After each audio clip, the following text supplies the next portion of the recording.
Hello, I'm DC Robs, and today I'm going to be watching a video called Car Brain is a Scourge on Society.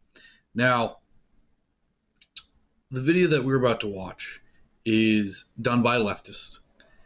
Or I'm assuming, actually, I don't know if he is, but I definitely know he's an urbanite.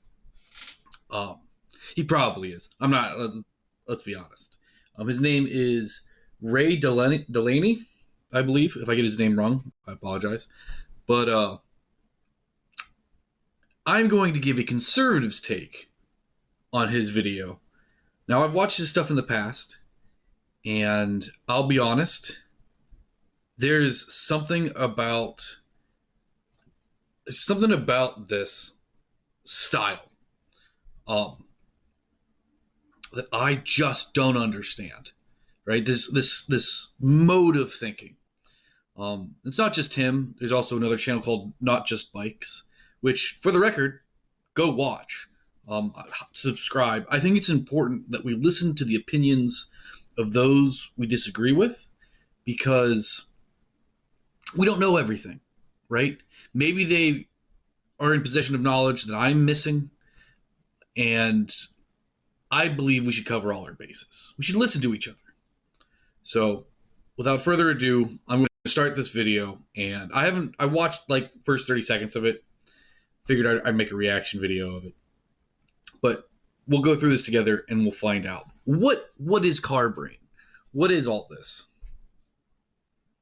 Car brain, windshield bias, road rage, motonormativity, motor normativity. You hear this kind of language more and more, and I do support people spending more time examining things that are wrong with society. But is car brain a real thing? And maybe even zooming out a bit, what exactly is it?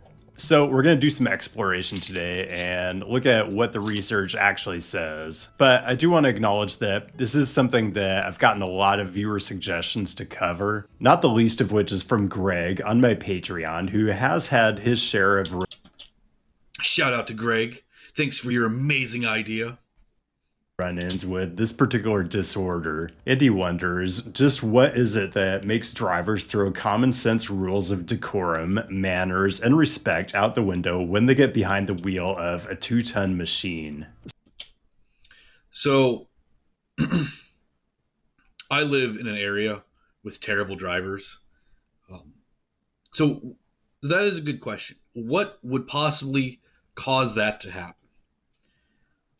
My money is on the fact that we can't talk to each other, and the rules of decorum were already broken by people who didn't know that they were breaking them. There's different styles of driving, and there are good and there are bad drivers. So if you take a bad driver with a bad style of driving and you put them into a situation where it is vastly different than everyone around them, that person is going to be ignorant to the rules they are breaking.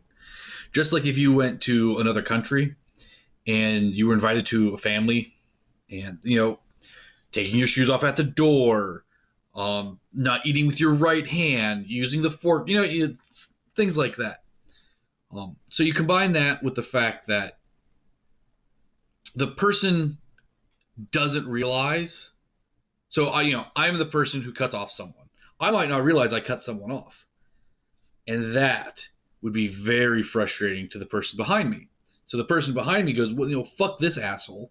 So we only really ever see road rage at the point where the person's angry and they're retaliating, but we're not seeing the point before that.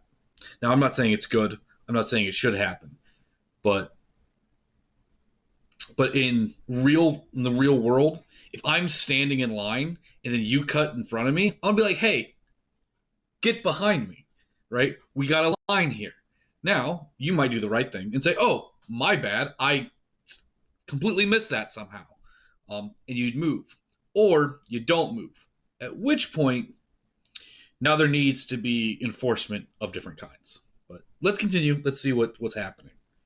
So first, let's define what we're talking about. A lot of the I discussion love around this kind definitions. of thing frames it as road rage, which for me conjures up images of aggressive freeway driving, stuff like tailgating, aggressive passing maneuvers, brake checking, flashing your high beams. To me, Okay, those are usual signs of, hey, you're driving poorly. Um, and like it happens to all of us. You'll be listening to music, cruising down the road, and completely zoned out and not realize that you've been in the passing lane for 3 miles going the speed limit, which is not what the passing lane is for. Um, the passing lane is for crime. So, yeah, at that point, the people behind me might tailgate me. They might flash their high beams. And that should be like, hey, dumbass, get the out of the way. Uh, but if you are a softie or you're a really like defensive person, you might take that as aggression. But the reality is they're not violating anything. They're not violating the social norm. You're violating the social norm. So let's keep going. though, road rage is just one manifestation of the larger thing that I actually want to talk about. What I'm really interested in is the extent to which you not only behave differently, but you become someone different with a different set of values and really a different set of morals when you're behind the wheel of a car. Some of the inspiration for today's topic actually comes from this book, Life After Cars, from the people behind the War on Cars podcast. And yes, this is a book recommendation. I'll leave a link down in the description, but the very cool, very urbanist thing to do is buy a physical copy at your local independent bookseller. Anyway, there's so much good content in this book, but the piece that's relevant for this video is a short section in the Cars Ruin Society chapter. It points out that we have a lot of different terminology that tries to get at this phenomenon of how we become different people when we're driving, and it's full of interesting citations that will definitely lead you down a research rabbit hole if you're so inclined with. I don't think we become different people while we're driving. Now, maybe I'm wrong. Maybe you'll go into it and we'll learn something together. But I doubt that we become different people. I think we lose the ability to communicate.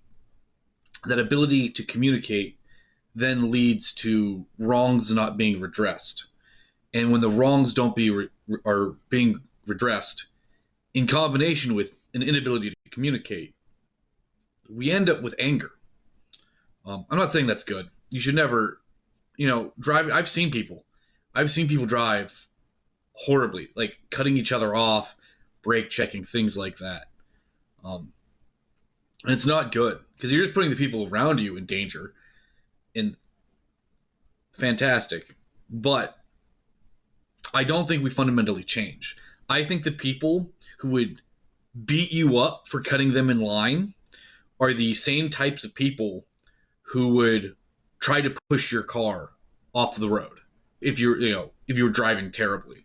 So, Bitch, I am. In particular, this piece out of the UK from Ian Walker, Alan Tapp, and Adrian Davis titled Motonormativity: How Social Norms Hide a Major Public Health Hazard. So here's yet another piece of vocabulary for you, and I think motonormativity is fine in an academic context as far as describing the wider societal ramifications of accepting car dependence and car centricity as a given. But for what we're talking about today, I really do like the term car brain. It's just succinct and to the point. But the study asks an interesting question, which is this: do we have different standards for moral behavior when cars are involved than when they are not? And what this gets at is the extent to which we permit bad behavior related to cars in a way we never would for anything else, and why that is. The study compared people's responses to two similar statements, like people shouldn't drive in highly populated areas where other people have to breathe in car fumes, versus people shouldn't smoke in highly populated areas where other people have to breathe in cigarette fumes. Basically testing for how people's attitudes and assumptions change just based on whether there was a car involved. I'm actually going to leave you in suspense as to what they found because, I have a little plot twist coming, and like any good research, the findings hold on, raise let's go over interesting. that. Hold on, let's go over that again. All right. People shouldn't drive in highly populated areas where other people have to breathe in the car's fumes. Versus people shouldn't smoke in highly populated areas where other people have to breathe in cigarette fumes. So my question is like the assumption is driving is a requirement. Um, Now maybe that's the car brain, his words, taking over. But most people aren't doing donuts or doing a burnout at a stop sign in highly populated areas. Smoking, on the other hand, you're not achieving a goal. You're not doing anything. It is only hindering other people, right? You're not getting from point A to point B faster because you're smoking a cigarette. You're not carrying, you know, 2,000 pounds of food to a grocery store because you're smoking. But driving is actually achieving an objective. So let's see how this goes. Highly populated areas where other people have to breathe in cigarette fumes, basically testing for how people's attitudes and assumptions change just based on whether there was a car involved. I'm actually going to leave you in suspense as to what they found because, I have a little plot twist coming, and like any good research, the findings raise interesting new questions just as much as they answer existing ones. So stay tuned. Lots of ways to support what I do and stay connected. 2025 really was a great year for the channel. I got to meet so many of you in person. Pittsburgh, Edmonton, Chicago, San Diego, of course. And the year was kind of bookended with, Of course, events I did with Doug and Sarah from the War on Cars. We drew 1,000+ people, not just in New York, but at Town Hall in Seattle, if you can believe it. Never underestimate the power of 1,000 rabid urbanists all in one room at the same time. The energy is just nuclear level. yeah, I'm sure it is at this level.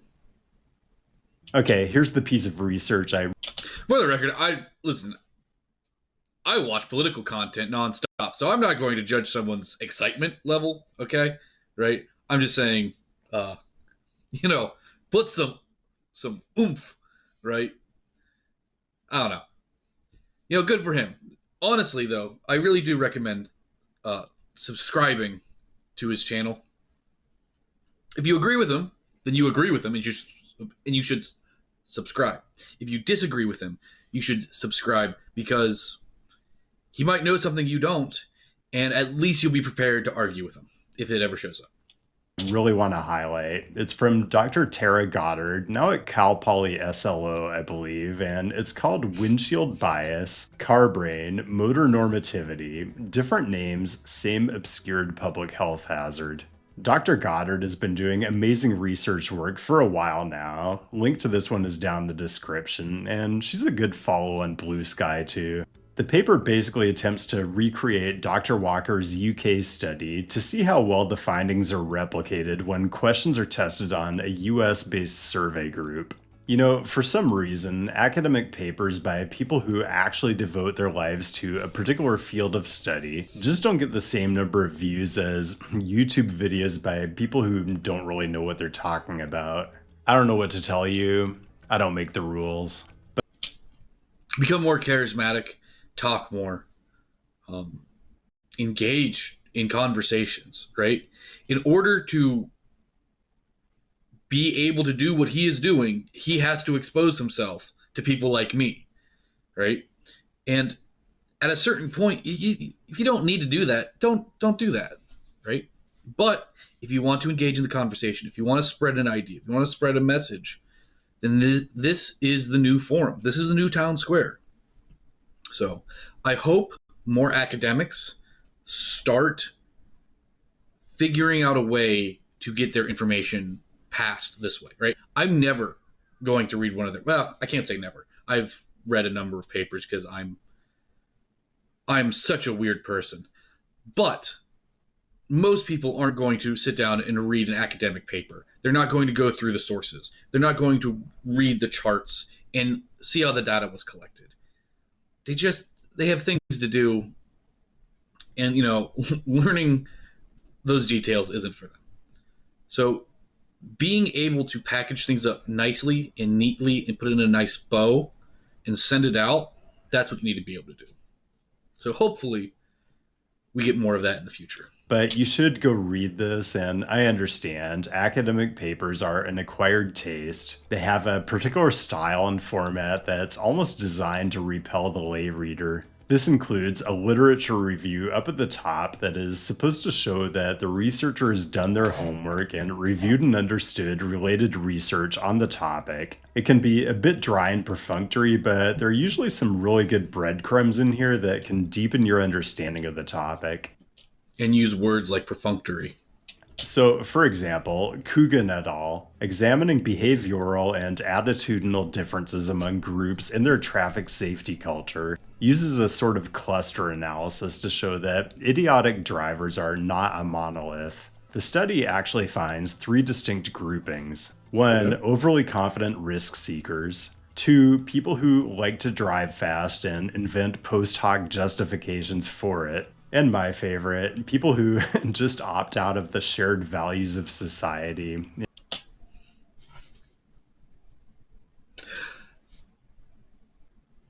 That is so rich coming from this guy, dominated by denial of societal values. Coming from a guy who complains about the societal value of cars in his society. What is happening? Oh my gosh. Uh, so let's go over this. A culture of risky driving dominated by excitement seeking and optimism bias. This is a very nice way to say young dudes who are they're just saying young dudes. Um, Cluster 2, characterized by its propensity to find rational justifications for its speeding behavior.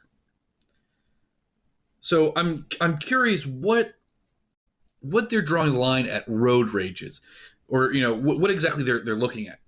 Are they defining people who drive 5 miles an hour over the speed limit? Are they like what? Like, oh, you're driving fast, therefore, like, you need to find a justification for it. Like, I don't know if you know this. Most speed limits are made up BS. Um, Usually, the ones you should listen to are the yellow ones. Usually found at turns and swerves and stuff, because those are like, hey, taken at this speed, you might lose traction based off these factors. And then they drop down a little bit because you have to assess for people who don't properly maintain their cars and stuff. And then dominated by denial of societal values. Yeah, motherfucker, if you don't use your turn signal, I'm gonna have a problem with you. I'm very interested in what Cluster 3 is, because I mean that might be just what I was saying earlier about different styles of driving. In general. Also amazing, Del Bosque et al. Dehumanization of cyclists predicts self-reported aggressive behavior toward them, a pilot study. This is a whole other aspect of car brain that I'm not really going to dig into today, but it just shows you how multifaceted the condition is. I am a believer that if you are riding a bike, you should be on the sidewalk. Bicycles and cars do not belong on the same space. They do not. It is dangerous for the cyclists and annoying to everyone else. Um, yeah. They,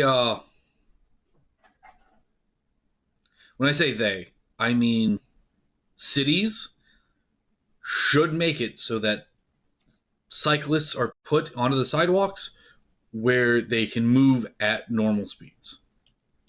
And you've seen this exact dynamic if you've ever accidentally stumbled into the dark corners of Reddit or like Facebook comments. I mean, I don't even know if dehumanization is a strong enough word. It's like there's a baseline level of empathy or just basic humanity that you expect from your fellow citizens, and it's just nowhere in evidence. I would say the same thing about a cyclist. Dude, this road is designed to go 55 miles an hour. Why are you going 25? It doesn't make any sense. Like, you want to get exercise, that's great. There's stationary bicycles. Go grab them.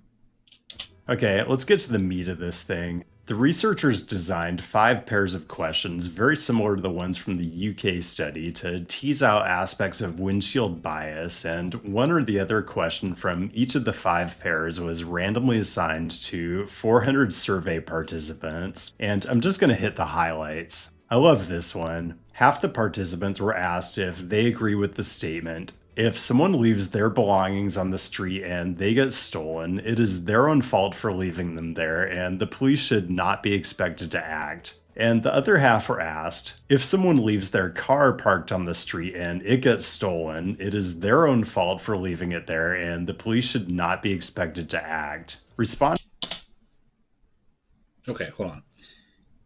If someone leaves their belongings on the street and they get stolen, it is their own fault for leaving them there, and the police should not be expected to act.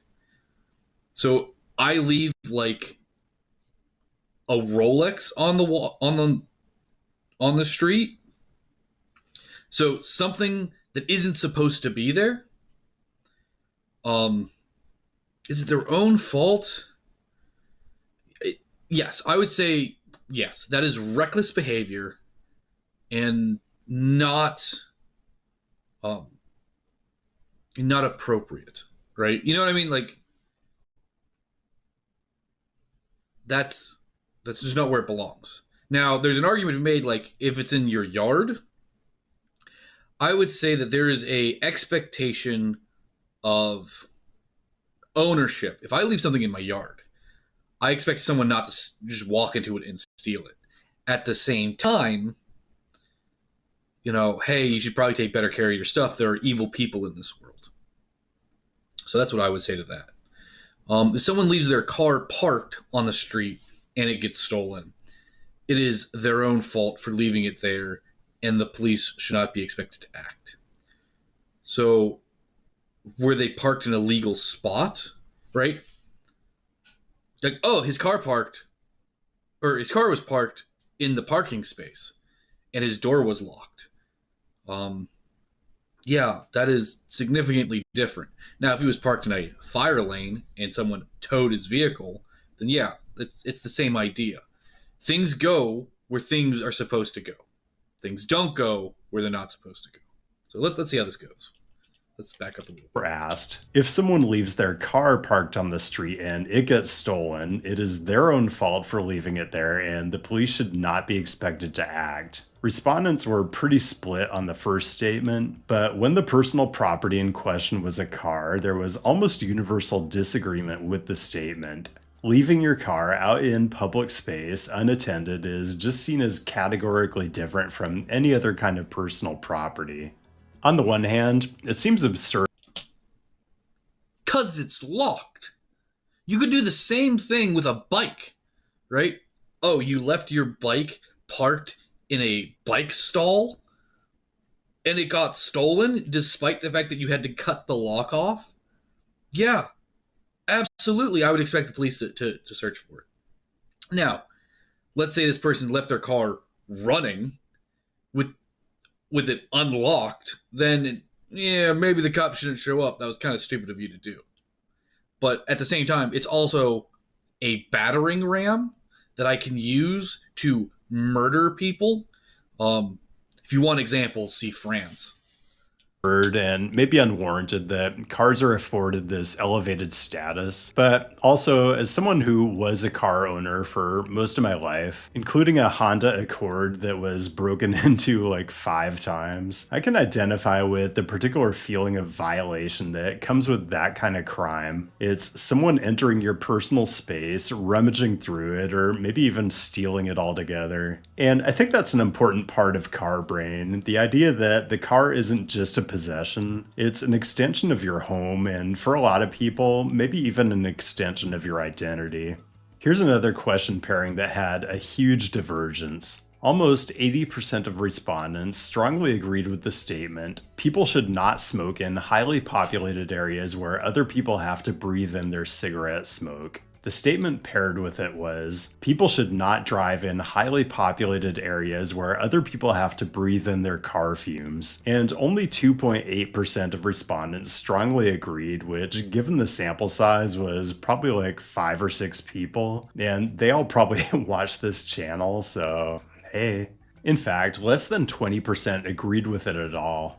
So, just to summarize, carcinogens that are emitted from the end of a tube that's filled with tobacco, completely unacceptable. Carcinogens emitted from the end of a tube attached to a gasoline burning internal combustion engine, totally fine.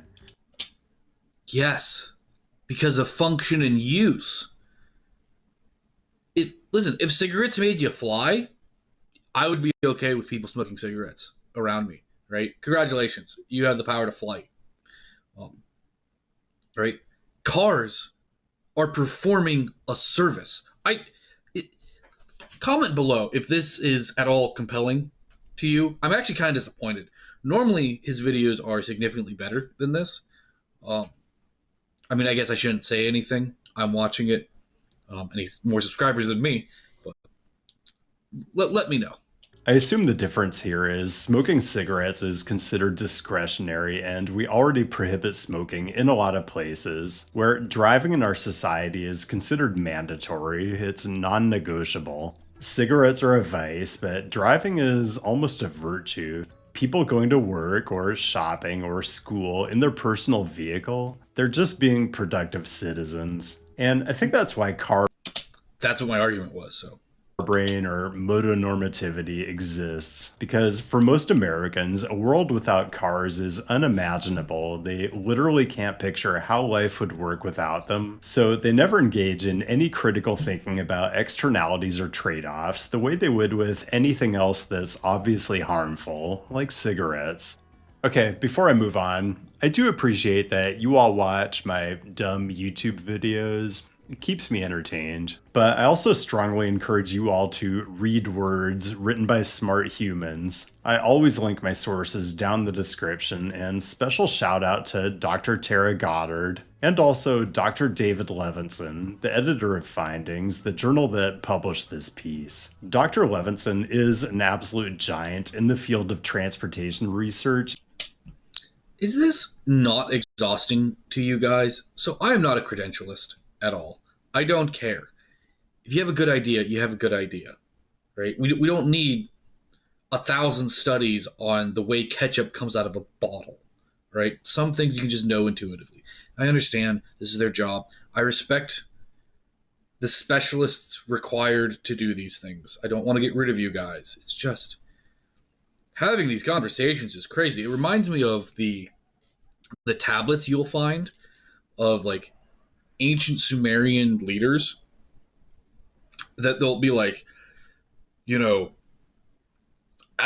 Ali Baba, the Sultan of the Spring, leader of the best economy, conqueror of 9 nations. And it's just a list of their achievements, trying to impose all this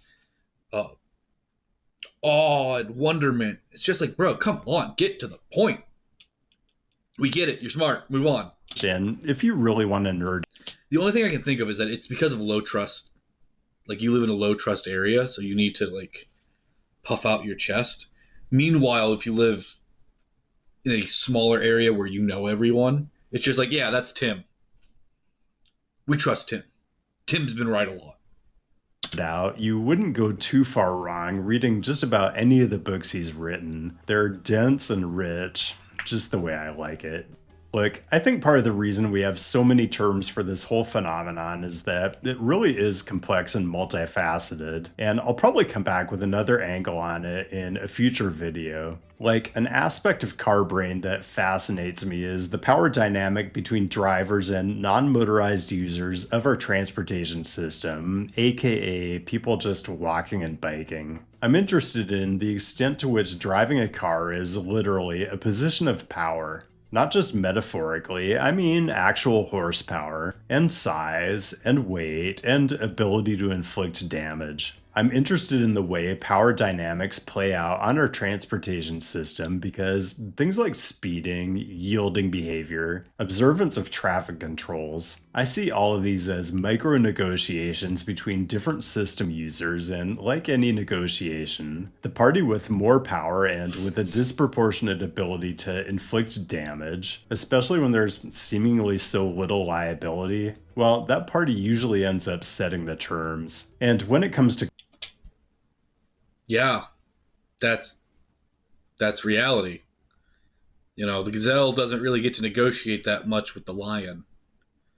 Um, Food for thought, I guess. car brain, I think the old saw that power corrupts has some explanatory power. In a lot of ways, our transportation system here in the US tends to play out a bit like the Stanford prison experiment, where drivers are the prison guards, abusive and sociopathic once they're in their designated role, and the rest of us just walking around minding our own business are the inmates. Well, that's my half baked internal monologue anyway. Any smart viewers out there who have run across research that digs into this power dynamic aspect, drop me a line. I'd love to see it. It's often said that humans are social creatures, but given some of the behavior we've talked about in this video, you do have to wonder. I think the truth is much more complicated. This video did not go in depth about the things I thought it was going to go in depth about. I'm a little perturbed about that.